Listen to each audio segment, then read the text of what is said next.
Welcome to the day 5 of the 11th week of the 52-week Bible hearing plan. Let's listen from Job chapter 21 to 22. Chapter 21. Then Job replied, Listen carefully to my words. Let this be the consolation you give me. Bear with me while I speak, and after I have spoken, mock on. Is my complaint directed to man? Why should I not be impatient? Look at me and be astonished. Clap your hand over your mouth. When I think about this, I am terrified. Trembling seizes my body. Why do the wicked live on, growing old and increasing in power? They see their children established around them, their offspring before their eyes. Their homes are safe and free from fear. The rod of God is not upon them. Their bulls never fail to breed. Their cows calve and do not miscarry. They send forth their children as a flock.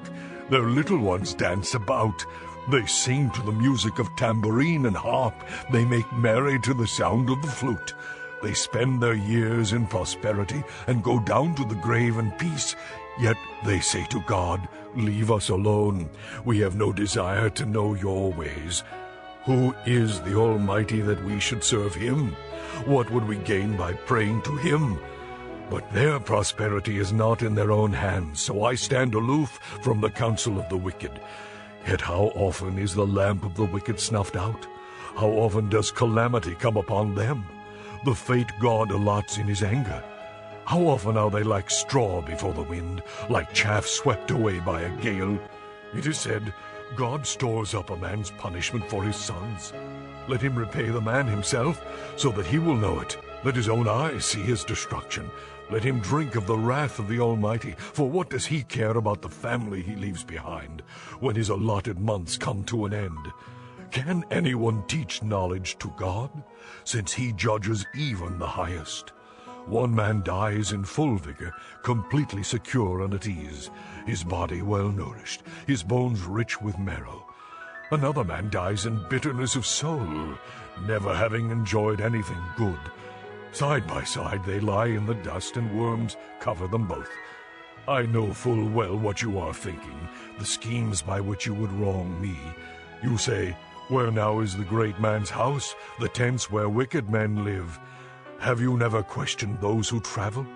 Have you paid no regard to their accounts? That the evil man is spared from the day of calamity, that he is delivered from the day of wrath. Who denounces his conduct to his face? Who repays him for what he has done? He is carried to the grave, and watch is kept over his tomb. The soil in the valley is sweet to him, and all men follow after him, and a countless throng goes before him. So how can you console me with your nonsense? Nothing is left of your answers but falsehood. Chapter 22. Then Eliphaz the Temanite replied, Can a man be a benefit to God? Can even a wise man benefit him? What pleasure would it give the Almighty if you were righteous? What would he gain if your ways were blameless? It is for your piety that he rebukes you and brings charges against you. Is not your wickedness great? Are not your sins endless? You demand security from your brothers for no reason. You stripped men of their clothing, leaving them naked. You gave no water to the weary, and you withheld food from the hungry. Though you were a powerful man owning land, an honored man living on it, and you sent widows away empty-handed and broke the strength of the fatherless. That is why snares are all around you, why sudden peril terrifies you, why it is so dark you cannot see, and why a flood of water covers you. Is not God in the heights of heaven? And see how lofty are the highest stars. Yet you say, What does God know? Does he judge through such darkness? Thick clouds veil him, so he does not see us as he goes about in the vaulted heavens. Will you keep to the old path that evil men have trod?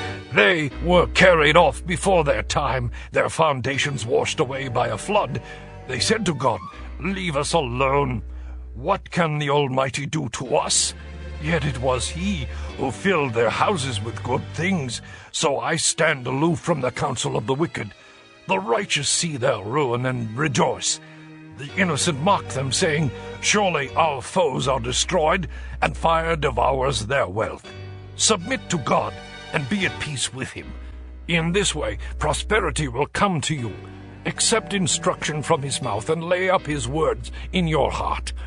If you return to the Almighty, you will be restored. If you remove wickedness far from your tent, and assign your nuggets to the dust, your gold of Ophir to the rocks in the ravines, then the Almighty will be your gold, the choicest silver for you. Surely then you will find delight in the Almighty and will lift up your face to God. You will pray to him, and he will hear you, and you will fulfill your vows. What you decide on will be done, and light will shine on your ways. When men are brought low and you say, lift them up, then he will save the downcast. He will deliver even one who is not innocent. Who will be delivered through the cleanness of your hands?